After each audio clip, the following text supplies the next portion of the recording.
కానీ ఈ విషయం చెప్పి కొంతమందిని తీసుకొని ఇచ్చే మన జ్ఞానం తెలియచేయాలని చెప్పిన ఉద్దేశం తప్ప ప్రజలకి తోడ్పడుతున్నాడు కాబట్టి స్వలాభం కాదు.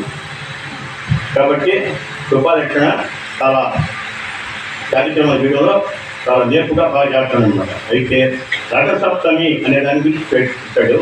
ఈ రథసప్తమి అంటే కూడా మనకి తెలియదు, కానీ నేను రథసప్తమి అనే దాని గురించి క్లుప్తంగా చెప్తా, మీకు అర్థమైతే సరే ఉంది. లేకపోతే ఈ 5 రోజుల్లో అలా చెప్పుకోవడప్పుడు దాని గురించి ఏమని చెప్తాను అనమాట. రథసప్తమి అంటున్నానంటే మనకి ఈ ప్రపంచం ఎప్పుడు పుట్టిందో అప్పుడు పుట్టాడు సూర్యుడు పుట్టాడు. సూర్యుడు పుట్టే ఈ చేస్తున్నాం. కానీ శ్రీకృష్ణ పరమాత్మ అప్పుడే భగవద్గీత మొట్టమొదటి చెప్పింది సూర్యుడు చెప్పాడు. సూర్యుడు మనువుకు చెప్పాడు, మనువు ఇక్షోకు చెప్పాడు. తర్వాత గీత అడుగంటిపోయింది.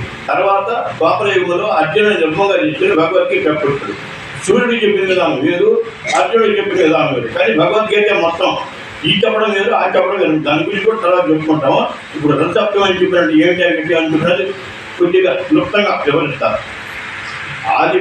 ఆదిదేవ నమస్తుభ్యం ప్రసీదం మమ భాస్కర, దివాకర నమస్తుభ్యం ప్రభాకర నమోస్తుతే, సప్తాశ్వరహమారూఢం ప్రచండం అర్చపాత్మజం, శ్వేత పద్మధరం దేవం తం సూర్యం ప్రణమామ్యం, లోహితం రథమారూఢం సర్వలోక పితామహం, మహాపాపహరం దేవం తం సూర్యం ప్రణమామ్యం, త్రైగుణ్యం చ మహాశూరం బ్రహ్మవిష్ణు మహేశ్వరం, మహాపాపహరం దేవం తం సూర్యం ప్రణమామ్యం, విశ్వేశం విశ్వకర్తారం మహాదేశ ప్రదీపునం, మహాపాపహరం దేవం తం సూర్యం ప్రణమామ్యం, శ్రీ విష్ణుం జగతాం నాథం జ్ఞాన విజ్ఞానమోక్షణం, మహాపాపహరం దేవం తం సూర్యం ప్రణమామ్యం, సూర్యాష్టకం పట్టే నిత్యం గ్రహపీడ ప్రణాశనం, అపుత్రో లభతే పుత్రం దరిద్రో ధనవాంభవే, ఆమిషం మధుపానంచే కరోద్రవేదినే, సప్త జన్మ భవే ద్రోగి జన్మ జన్మ దరిద్రత, శ్రీ తైల మధుమాంసాన్ని సంజయేజో రవేదినే, నవ్యాది శోక దారిద్ర్యం సూర్యలోకం సగచ్చతి.